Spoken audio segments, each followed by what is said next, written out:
good morning, everyone. I'm Troy Hinkie with the Urban Worm Company. Welcome to another edition of Wiggle Wednesday. I got to switch something over here and get my name up real quick. There we go.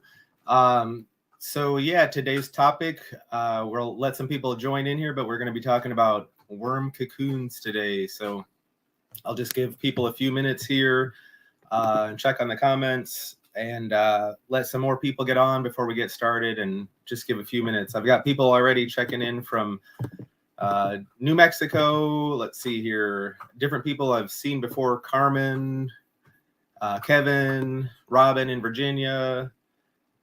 Let's see. Stevens Garden in Georgia. River Dreamwalker. I'm not sure if this is your first time. I don't remember if you may have not just commented in the past. I haven't seen you, but we've been chatting in the messenger. That's me that's answering you sometimes on your questions. First live Wednesday from Minnesota. Welcome, Josh. Good to see you. And Mark, good to see everyone. Orange County, California. Hey, Raptor Grow. And Cheryl from Fort Valley, Georgia. All right. So yeah, Steve had a last minute appointment, and it's going to be just me today. And we're going to be going over worm cocoons and harvesting worm cocoons. It'll be a rather short one. And again, at the end, we'll have a regular Q&A session. And for those of you who it's your first time or don't know, since it's just me on here today, once I get into my presentation, I will not be able to see any questions that you post. But as soon as I get done with my presentation, I'll come back to the comments section and check what questions you have. And you guys can ask more questions then at the end too. Let me get my banner down here and switch some things around here, and then we'll get started. I just got to do a few things in the system here.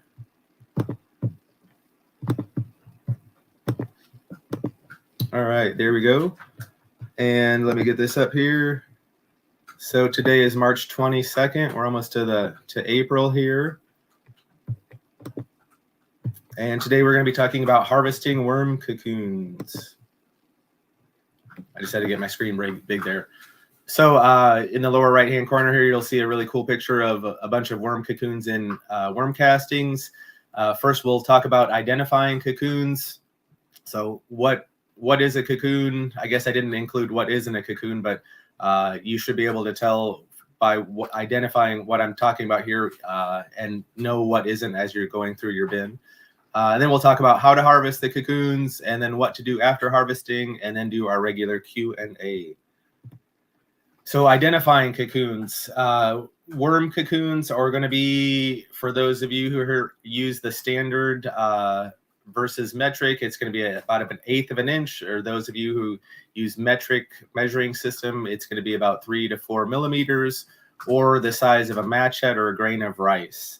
And then they're going to be lemon shaped or kind of like a football shape. They're not going to be completely round. They're more of an oval. And that's because of the way that they're made. We've got a really cool worm reproduction, I think is what it's called, a video from several months ago. One of our Wiggle Wednesdays, we did that. And you can learn all about cocoon production and how worms reproduce. And that's a pretty cool video. It's cool how they do that. So that's, you can learn why they're lemon shaped. It's because of the way that they form as it's coming off of the worm. And then after they're laid by the worm, they're going to change color. So you've got this little baby embryo in there that slowly develops and starts to get more iron in its blood and things like that, and grow bigger inside the worm.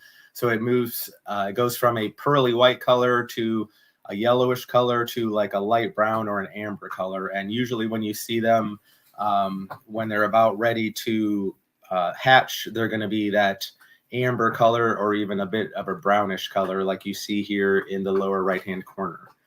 And then cocoons can stay viable for extended periods. I didn't find any exact information on research like how long they can stay viable. Excuse me one second, I have to get a drink. But they can, research has shown that they can survive freezes. So people have, I believe it was in Nova Scotia, I was doing some reading on it. So Nova Scotia is pretty cold. If they were noticing two different things, they had cattle in a field that they would have cow patties that they noticed worms would go into and start to work on and decompose. And then the winter would come and those worms would freeze and die, but they've laid cocoons. So those cocoons can then stay viable in that manure over the winter and over those freeze periods, and then hatch once the environment and conditions are right and warm up and things like that. So the other thing was they had a concrete floor. They had a bunch of, this was also in Canada, and they had coffee grounds and something else mixed with it. Oh, cardboard. And it would, over the wintertime, it froze solid like a block of ice. And in the springtime, they know that none of the worms escaped because it was on a concrete floor. So the worms had all passed away or died. And they found lots of cocoons. And they said by May or something like that of the year, the populations from the cocoons were back up to regular levels where they could process all the waste that was still left there. So yeah, cocoons, even if you lose your worms in a bin, if you're concerned about your bin over a winter period or something like that, cocoons can still survive. So they're made to survive heat and cold. And then as far as how to harvest them, sorry, I've got like a cold or something and I keep having to take a drink. There's really no magic method other than on an industrial scale for doing it really fast. I put here for like a micro scale or someone who's maybe, got like an urban worm bag or something smaller where you're just going to be harvesting castings for yourself at home or something like that. Most people just spread it out in a tray and then they'll have a light above it and they'll go through by hand and sort them out. It's very tedious work. Some people use like a small brush, like a makeup brush or a small paint brush, it's just a thin one that they can kind of work stuff around and pop it out, or like a spoon or some type of tool that you may come up with, just think creatively. So that's like on a super small scale, just doing it by hand. If someone is maybe selling castings or on a more, medium scale or larger scale, you can put it through a trommel or screener. And normally you don't get many cocoons. So normally in a screening system or a trommel for a larger scale worm composting, there's generally an 1/8 inch screen up front. And then after that comes a 1/4 inch screen, and you get the smaller castings out at the beginning in the 1/8 inch screen, and then it moves on to the 1/4 inch screen and you get bigger stuff that's coming out. And normally you don't get many cocoons out in the 1/8 inch screen. So they'll come out the 1/4 inch screen. So you can screen with 1/4 inch mesh. If you have a trommel, that's great. Or, make one of those square screens that you can run material through. That's going to separate out a lot of the junk that you can then see your cocoons a lot better, and they're going to stand out. So you'll have your dark castings that'll really be way different color than your light colored, amber colored worm castings that are going to stick out. So screen it, and then again you have to go through by hand, so it's still a bit tedious, but it makes it a bit easier because you're getting a lot of the junk out of the way. And then, sorry, my puppy's starting to whine. I was trying to keep him quiet with a toy. Then just sort of by hand after you run it through the screen. And then for people on an industrial scale, this is someone who'd really be churning out worms and breeding a lot of worms, because this looks like a pretty expensive machine. I didn't see the cost of it. But there is a machine harvester that comes from Germany called the Superworm. You can look them up on www.superworm with a worm with a U .de, because it's from Deutschland, Germany, so that's their website. And then if you look at the very first comment in our YouTube video from today in our live stream, I put the YouTube video that you can check this machine out. I didn't want to show a video on here. I didn't want to take up your all's time with that. It's about a 4-minute video, but it's super cool. So this thing, you feed in, you screen your worm castings. You get your castings that have the cocoons mixed in, and then you feed it into this machine. And then it says it's got an industrial computer that sends images, or sorry, industrial camera that sends images to a computer that can sort out by color and shape where the cocoons are in the mix. So it kind of pushes it over a belt, and then the castings fall down, and then it's got a computer taking images, and then below that it's got these things that put out puffs of air, so it detects exactly where the cocoons are. It's crazy technology. It's insane. And then it'll put out puffs of air to blow those cocoons into a separate bin. So then you're separating a lot of the castings from the cocoons, and it's a super cool. I would definitely go out after this live stream and check that video out, because it's really cool to see. But yeah, that's a industrial scale. That thing's got to cost a few $1,000s at least. But that is how to harvest. And then what do you do with your cocoons after you harvest, or why would be the reason for taking out cocoons? So for someone who's trying to grow worms to sell, or up their own population to start new bins, you can start breeder bins, which is a whole different subject. So you can put in material with your cocoons and then start those to grow up into fully mature worms. Those would be called breeder bins. Or a lot of people, I don't think about this, but you can sell cocoons instead of selling worms. It's a lot safer. You're shipping live animals when you're sending worms. It's a lot safer and cheaper to ship, because, you know, if you've got 100 cocoons versus, you know, 1,000 worms or whatever, it's going to be a lot cheaper. Plus, it's a lot less space, so you take up that much less packaging. You don't have this big box of worms. So, yeah, I know different people who sell cocoons, or I've purchased cocoons or made trades doing microscope work for cocoons.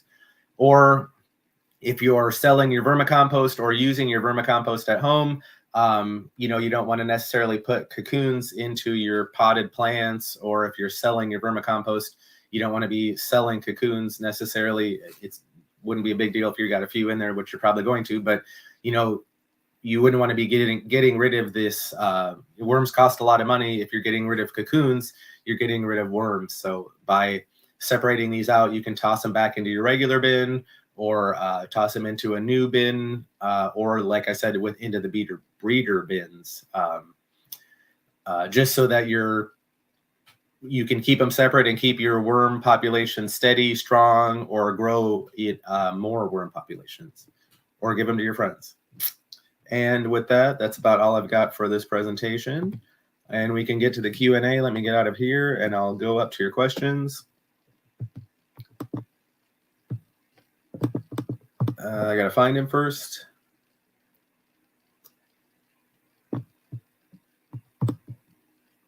Kevin says, I have an 1/8-inch screen, but it misses the cocoons. Is there a better size to use? I'm guessing he asked that question before I got to the 1/4-inch thing. Good day, Wormheads. Hey, Matt. Is there a way to tell by eye if a cocoon is still viable? In other words, can you tell if it is dead? That's a good question. In all my research, I didn't read about anything like that. So I don't know. A lot of times, you know, they need moisture. So if things are too dry, you could try adding moisture to it to see if it hatches, or just make sure that you have warm enough conditions. Someone said, how long does it take for worms to produce cocoons? Oh man, I've got so many numbers running in my head. That's in that other video that I was telling you about. I believe it's 60, if I recall correctly, it's either 60 days to sexual maturity or 90 days to sexual maturity.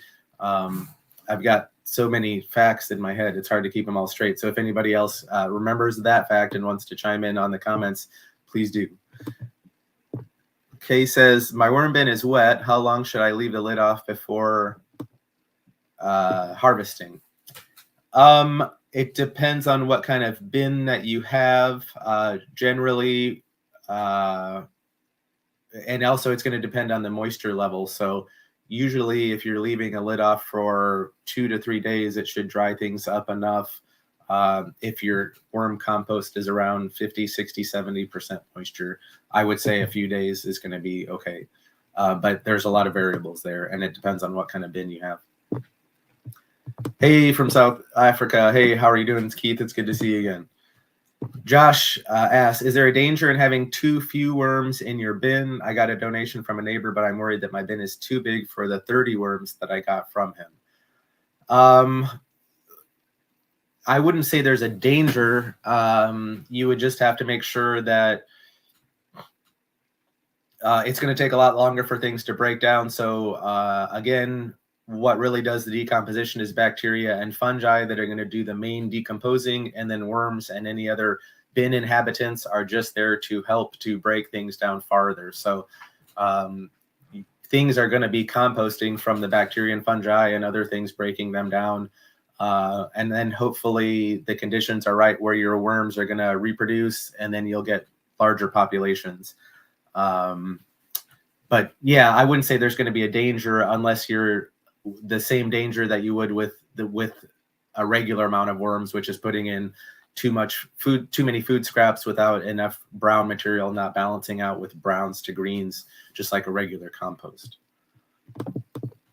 Oh, and that reminded me, Steve wanted me to make an announcement. I was going to make some announcements in the beginning, or one announcement that he put out a video yesterday on YouTube about hot composting and why your compost might not be getting hot. And I haven't had a chance to check it out yet to know the details on it, but it's up on the Urban Worm Company channel on YouTube if you want to check it out.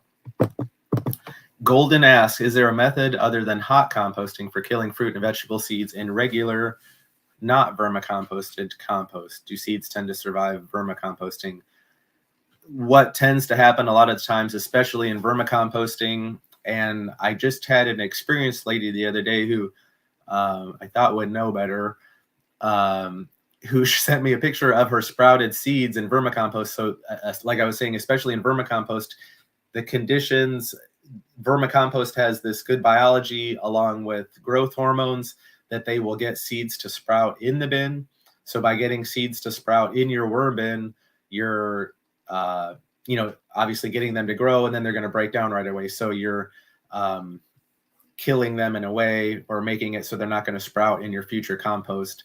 That can happen in compost as well, where you're over time things are breaking down, and you're going to make the conditions right where the seeds will sprout, and then they'll break down, or they'll continue growing, and you'll get volunteer plants like happens in compost piles. But especially in vermicompost, because you've cut off the light, they will sprout, and then after a few days they'll die and then be digested by worms and organisms.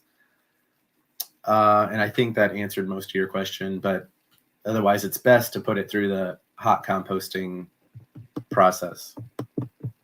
Carmen says, I keep my harvest for 6 weeks and trap all after hatching with bait. Someone said, you found freezing is not a problem. How much drying can they tolerate? I don't know. I would have to look up that to see if they can be completely dried out and then survive that. I don't believe that they can completely dry out. I think they still need a little bit of moisture. Like I was saying, these are in nature, they're living in leaf litter, which is going to be, like a mulch, or they're going to be living in manure, which isn't going to totally dry out. You're going to have some moisture there. So they're in nature, cocoons are generally going to be near some type of moisture, even if it's freezing. Thanks, Randy. Randy says, great show. And Josh, you're welcome. Kurt says, I see my worms mating a lot. I'm curious how long is the mating process is from time they join until they shed their cocoons. Again, so the figure I always get mixed up in my head is the time from mating until the cocoon production, and when cocoons hatch to sexual maturity. One of those I believe is 60 and one of those is 90, but I always get it mixed up. So Kurt, I would urge you to go watch that video that we did, the live stream on worm reproduction. Golden has another question. Do you have any suggestions for a good method for harvesting red wigglers from manure? Any suggestions for making sure when harvesting that you get only red wigglers? There's not going to be a way of getting only red wigglers. I don't have necessarily a way of harvesting worms from manure. There's a couple different things that you can do which would possibly work for a manure pile as well, that people will do in a worm bin, is either to like cook rice or something starchy that's got a lot of sugar, and those sugars are going to breed a lot of bacteria, which is going to bring in worms. So they'll cook rice or potatoes or something starchy and put it like in a little row in their bin, and then that will attract worms up. Or use up some other type of food source that's going to attract worms that's got sugary material like watermelon or some other type of melon, pumpkin, or people will even use like those little strawberry baskets and kind of bury those right in the top of their bin. You can put that in the manure, so that the mesh strawberry baskets is what I'm talking about, with the little holes, and they'll fill that up with some type of preferred food source that'll attract worms, and then they'll come up into that and you can pull them out. That's a couple different methods. Kay asks, do you think I can use the castings in the water and use that as a liquid fertilizer? Yeah, that's what I specialize in, is compost extract and teas. So you can find all kinds of resources on our website, especially on our blog, about making compost extract or compost tea. Kay. Stephen in Georgia, in an urban worm bag, where will you find the cocoons? Near the top, middle, or bottom? Cocoons are going to be anywhere in your material. So wherever the worms have been, they're going to have bred. And so you'll find this material all through, like you may notice some near the top. You're definitely going to have some in your castings that you're harvesting out the bottom. Mark says, does messing with the worm bins affect the reproduction rate? If you're constantly messing with your worm bins, like, pulling the material up and pulling the worms up, it's going to slow their activities altogether. So that's going to slow the reproduction rate a little bit. Just like, humans, if we have a hurricane move through our city or a giant earthquake, everything's disrupted for at least several days and we got to get back to normal. That's what happens when you're going through your worm bin and doing this mass disruption of everything. So it's going to slow down their activity and slow down their mating as well. Brian, he was answering Kay. That is all I use for my seedlings. Works great. Note, use it right away. Do not let it sit. That's absolutely correct. So you can make a compost extract by putting compost in water and then straining out the solids and use that material right away. And with that, I have run out of questions, and we've only been about 25 minutes today, so it's a rather short one. If anybody has any other quick questions, you got to get them in. Otherwise, I am going to sign off here. Forgot to get rid of that before. Thanks everybody for joining in today. Next week, I'm planning on doing prepping a new bin for worms. So if you're wanting to start a brand new bin, no matter what it is, how do you get that going to get it ready for your worms so that they have a good environment to be welcomed into once you get them. So thanks for joining in today. Appreciate everybody being here. Happy Wednesday, and I will see you next week. Have a good day. Thank you.